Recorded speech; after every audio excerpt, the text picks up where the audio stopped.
Speaker. Ollie Walker. Thank you, Mr Speaker. E mihi ana ki ngā mema o te whare pāremata tēnā koutou katoa. Mr Speaker, my baby girl, Esther Lucy, who's in the gallery this afternoon, will be 11 weeks old this Christmas. And there's something very special about preparing for our first Christmas as a family. As we decorated our tree in the weekend, as I baked my Christmas cake, as we plan our summer holiday, I've been thinking about the fact that she'll never remember a time when we didn't do these things. Of course, this year it will all wash gloriously over her head, but I've been thinking about the things that she will do for years to come that we're going to do for the first time this month. Open presents from my old stocking on Christmas morning, enjoy a barbecue in her nana's backyard, and finish the day with a swim in the sea. Singing, sunshine, family. That's what I wish for my daughter and for all our children. The quintessential New Zealand summer and Christmases full of love, good food and family. Mr Speaker, 2 years ago in this debate, my co-leader, Russell Norman, invited us to reflect on the meaning of the Christmas story. I'm not a Christian, he said, but like all parents, particularly those newly acquainted with the role, the story of change arriving in the form of a baby has resonance in my life. Well, now that change has arrived in the form of a baby in my life, I know exactly what he meant. Children invite us to experience everything afresh. The world is new for them every day, and they show us what it is to be truly open-minded. In their ferocious capacity to learn and grow, we see that things truly could change and be better, and that's what the Christmas story is all about. But when I think about the Christmases and the summer holidays that Esther will grow up enjoying, my hope is tempered by concern that the country and the world that she's been born into may not be changing for the better. In the few short weeks since Esther was born, while she and I have been getting to know each other and adapting to new sleep patterns, a number of concerning things have been happening in the big wide world outside our baby bubble. The sale of more state assets, the commencement of deep-sea drilling in New Zealand waters, the exposure of a casually dismissive attitude towards rape and sexual abuse, the news, although some would call it old news, that a quarter of our children are growing up in poverty, and the utter destruction wrought as Typhoon Haiyan ripped through the Philippines. Mr Speaker, I don't want my daughter to grow up in a world of short-term economic thinking, environmental destruction, sexism, inequality and catastrophic climate change. I don't think any parent does. I'd much rather that Esther grows up in a New Zealand that lives up to its clean, green, egalitarian image. I want her to go to school with kids of all races, religions and abilities and not be conscious of any discrimination or disparity between herself and her classmates. I don't want her to come home asking why some kids don't have lunch or shoes. I want her to feel a sense of community, to feel safe riding her bike to kindy or school, to know her next door neighbours. I want to be able to trust that someone would look after her if I couldn't make it home during an earthquake or a civil defence emergency. I want the contributions of her great-grandparents' generation who built the infrastructure of this country to be honoured by keeping that infrastructure in public ownership. To honour the 1.2 million people who by this morning had voted and returned their ballots in the asset sales referendum.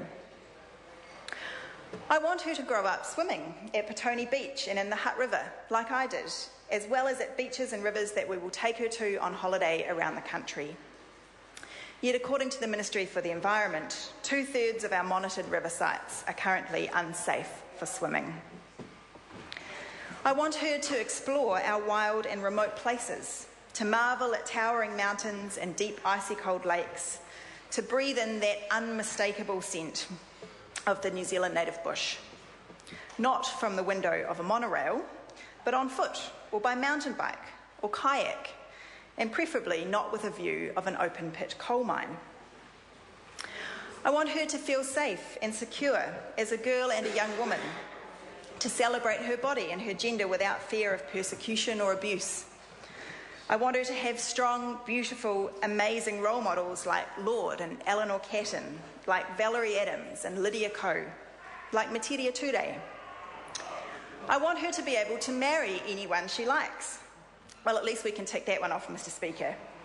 But most of all, I want to leave her a planet that will still exist and sustain life for her children and her children's children.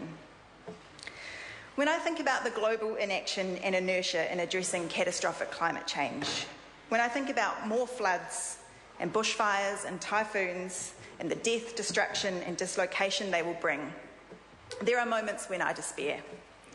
I have moments when I wonder if it was irresponsible to bring her into this world at all. But then I look at her chubby little face and into her big, blue, trusting eyes, and I feel a renewed sense of purpose. The world I want her to grow up in is not so very far-fetched. It's just a stone's throw from what we have right now. And she leaves. With the right vision, the right leadership and practical steps to get there, we will get there. Mr. Speaker, this year the Greens have continued to focus on loving and protecting our environment, promoting a smart green economy and highlighting compassionate social policies that ensure everyone can have a good life and a fair future. We've proposed real solutions to the housing crisis, to rising power prices, to improving water quality and to climate change.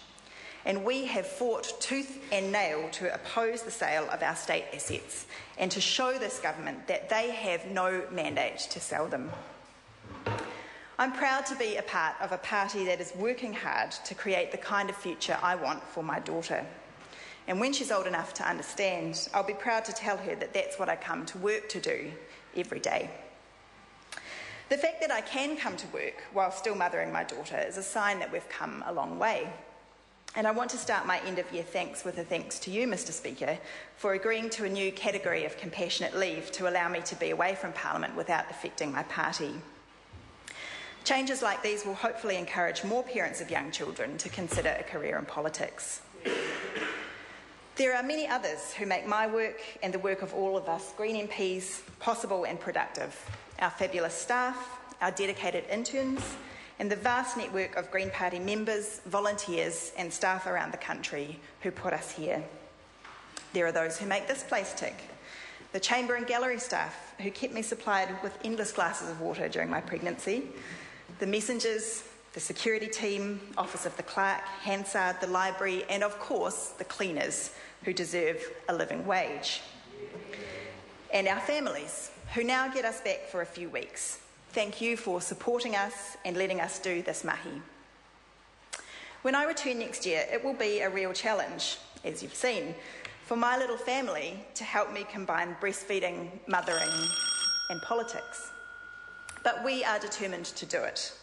We'll be doing it for Esther, to create the kind of New Zealand we want her to grow up in, so that she can have a wonderful first Christmas and many, many more to come.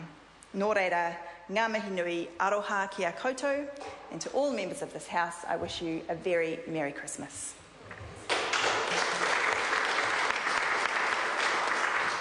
Right Honourable Winston Peters.